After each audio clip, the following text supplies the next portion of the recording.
요한복음 13장 34절로 35절, 사도행전 4장 32절입니다. 먼저 요한복음 13장 34절에서 35절 말씀을 봉독해 올리겠습니다. 새 계명을 너희에게 주노니 서로 사랑하라. 내가 너희를 사랑한 것 같이 너희도 서로 사랑하라. 아멘. 다음으로 사도행전 4장 32절입니다. 믿는 무리가 한 마음과 한 뜻이 되어 모든 물건을 서로 통용하고 자기 재물을 조금도 자기 것으로 하는 이가 하나도 없더라. 아멘. 서로 사랑하라. 주님께서 제자들과 생애 마지막 식사를 하시면서 주신 명령입니다. 요한복음 13장 34절에서 35절 말씀입니다. 새 계명을 너희에게 주노니 서로 사랑하라. 내가 너희를 사랑한 것 같이 너희도 서로 사랑하라. 너희가 서로 사랑하면 이로써 모든 사람이 너희가 내 제자인 줄 알리라.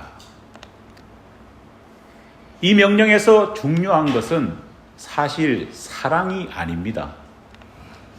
사랑이란 명령 그 자체가 특별한 것도 아닙니다. 왜냐하면 구약시대 이미 하나님께서는 여러 차례 내 이웃을 사랑하라는 명령을 주셨기 때문입니다. 예수님의 이 새로운 명령에서 중요한 것은 구약 성경에서 선포된 이 하나님의 명령에 예수님께서 덧붙이신 한마디가 중요합니다. 여러분 무엇입니까? 내가 너희를 사랑한 것 같이, 이 부분이 중요합니다. 바로 이 부분에 우리 주님께서 선포하신 새 계명의 핵심이 숨어 있습니다. 예수님께서 우리를 사랑한 것 같이 너희도 사랑해야지만이 진짜 사랑이다. 그것이 바로 새로워진 사랑이다 말씀하고 계신 것입니다. 그렇다면 그런 사랑은 구체적으로 어떤 것일까요? 사도행전 4장 32절입니다. 믿는 무리가 한 마음과 한 뜻이 되어 모든 물건을 서로 통용하고 자기 재물을 조금도 자기 것이라 하는 이가 하나도 없더라. 예수님께서 승천하신 후에 초대교회를 시작한 사도들은 주님께 받은 이 마지막 명령인 새 계명을 그대로 실행했습니다. 모든 물건을 서로 통용했습니다. 자기 재물을 조금도 자기 것이라 주장하지 않았습니다. 여기서 중요한 것은 초대교회 성도들이 사유재산을 모두 버렸다, 그런 오해를 하지 말아야 합니다. 돈과 재산이 어떻게 되었는지가 초점이 아니기 때문입니다. 핵심은 돈 있는 자도 돈 없는 자도 모두 가난한 형제들의 고통을 모른 척하지 않았다는 것이 핵심입니다. 그들은 모두 필요가 있으면 기꺼이 자기 재산과 재물을 내어놓는데 주저하지 않았다는 것이 중요합니다. 초대교회가 실천한 사랑의 핵심은 사유재산을 인정하지 않는 공산주의가 아니라 바로 공생하는 것입니다. 더불어 함께 살아가는 것입니다.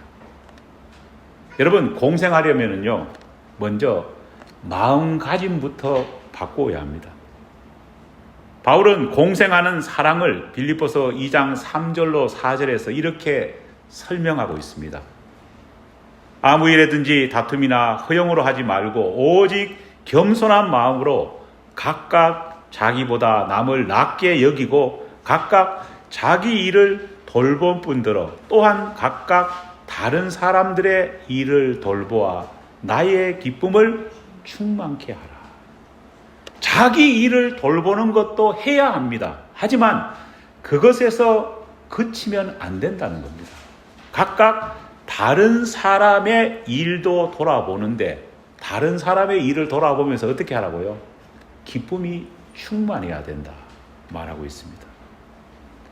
남을 나보다 낮게 여기라. 내 주장보다 공동체를, 내 이익과 즐거움보다는 교회와 하나님의 뜻이 이 땅 가운데 이루어지는 것을 먼저 생각하고 기뻐하라 말하고 있습니다.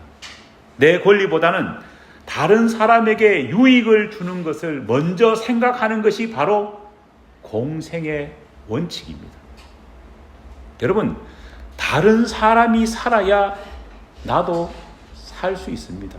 그것이 하나님이 만드신 세상의 이치요 원리요, 그것이 바로 예수님의 마음입니다.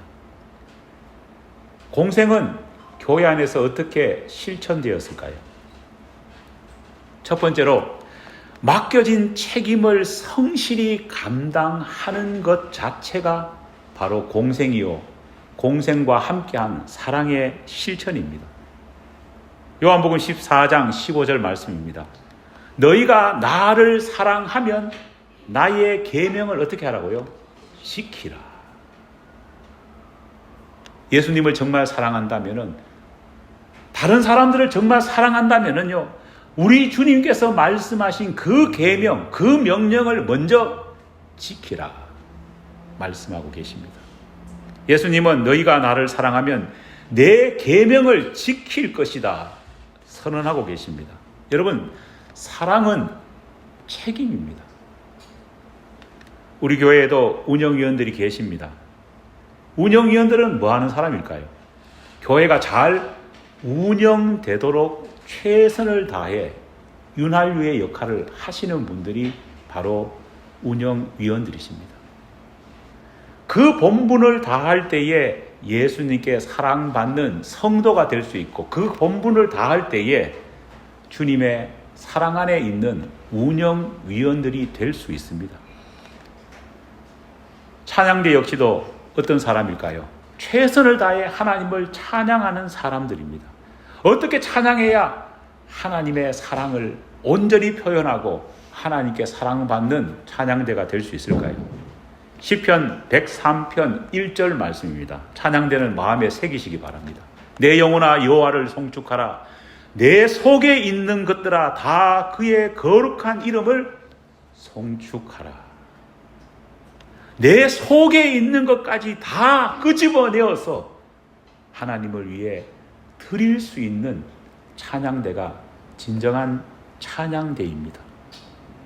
요즘 월드컵 축구가 계속되고 있습니다. 제가 보면서 느꼈던 점은 뭐냐? 역시 실력이라는 것은 넘기 힘들다는 것을 알 수 있습니다. 이번에 4강에 오른 팀들 보면은요, 어떻습니까? 피파 랭킹 1위부터 4위까지가 정확하게 1, 2, 3, 4등이 올라갔습니다. 물론 중간에 열심히 해서 실력이 높은 팀들을 이길 뻔했던 적도 있습니다. 하지만 역시 넘기 힘든 것이 실력의 벽이라는 것을 다시 한 번 더 느끼게 됩니다. 하지만 여러분, 비록 졌다고 할지라도 우리는 그 진 팀을 바라보면서도 열광하지 않습니까? 우리나라 팀이 졌다고 해서 우울해하는 것이 아니라, 어떤 나라의 국민들은요, 자기 나라 백성이 졌고 자기 축구팀이 졌다고 할지라도요, 정말 퍼레이드까지 하는 것을 본 적이 있습니다. 왜 그렇게 할 수 있었을까요? 그것은 비록 졌다고 할지라도 우리 국가대표팀이, 선수들이 정말 온 힘을 다해 속을 개워낼 정도로 열심히 했다는 것을 인정하기 때문입니다. 여러분, 열정적으로 자기 소임을 다해서 찬양해야 됩니다. 내 속에 있는 것들을 정말 다 개워낼 수 있을 만큼 열심히 찬양할 수 있어야 합니다. 여러분, 직분은 특권이 아니라 책임입니다. 직분은 직함이 아니라 행동으로 보여주는 것입니다. 둘째, 서로 존중하는 것이 예수님을 사랑하는 것이다 말하고 있습니다. 로마서 16장 1절로 2절 말씀입니다. 내가 갱그레아 교회의 일꾼으로 있는 우리 자매 베베를 너희에게 추천하노니 너희는 주 안에서 성도들의 합당한 예절로 그를 영접하고, 합당한 예절로 어떻게 하라고요? 영접하라 말하고 있습니다. 교회에 새로 찾아온 베베와 같은 사람이 있다면요, 합당한 예절로 맞이하라 말하고 있습니다. 합당한 예절이라 우리말로 번역된 이 헬라어 단어의 진짜 뜻은 뭐냐?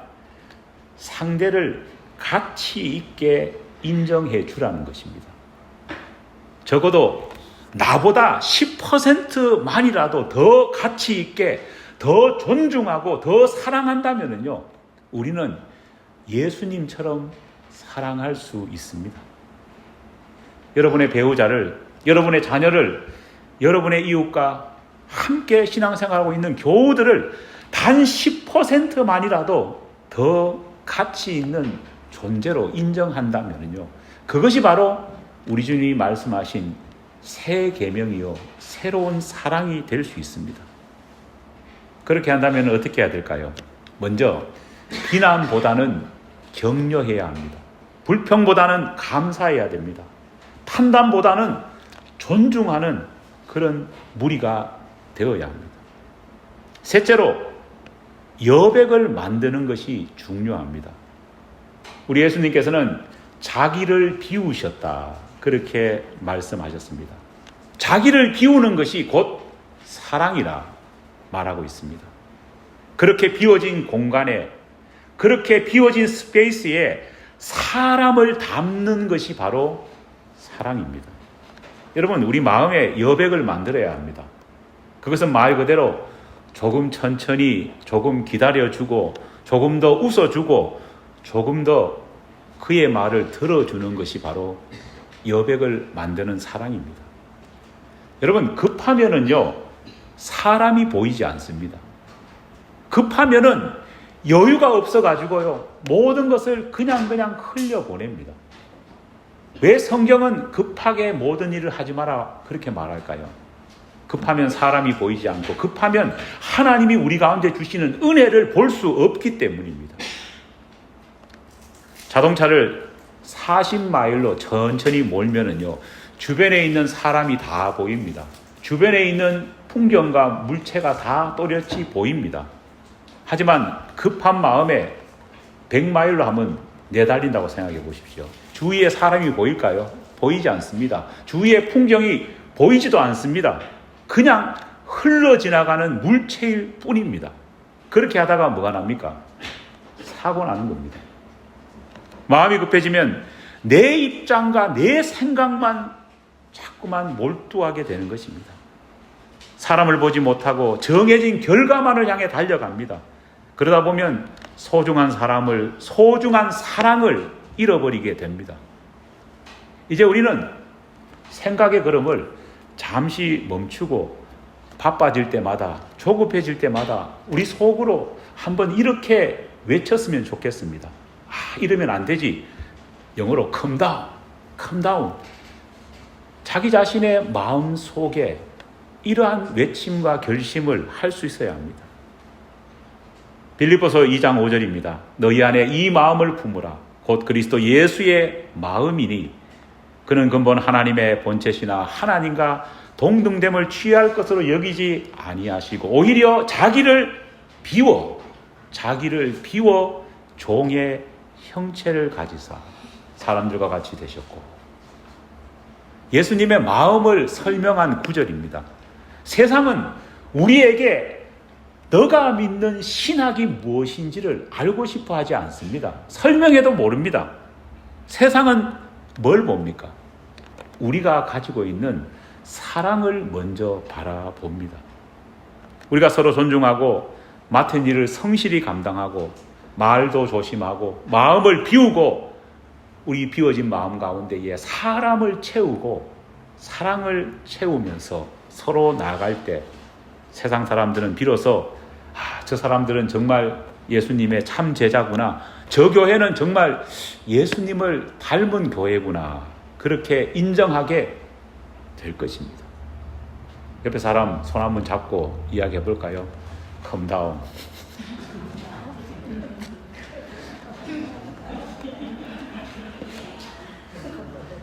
우리 교회는 교회당 건물이 없는 그런 교회입니다.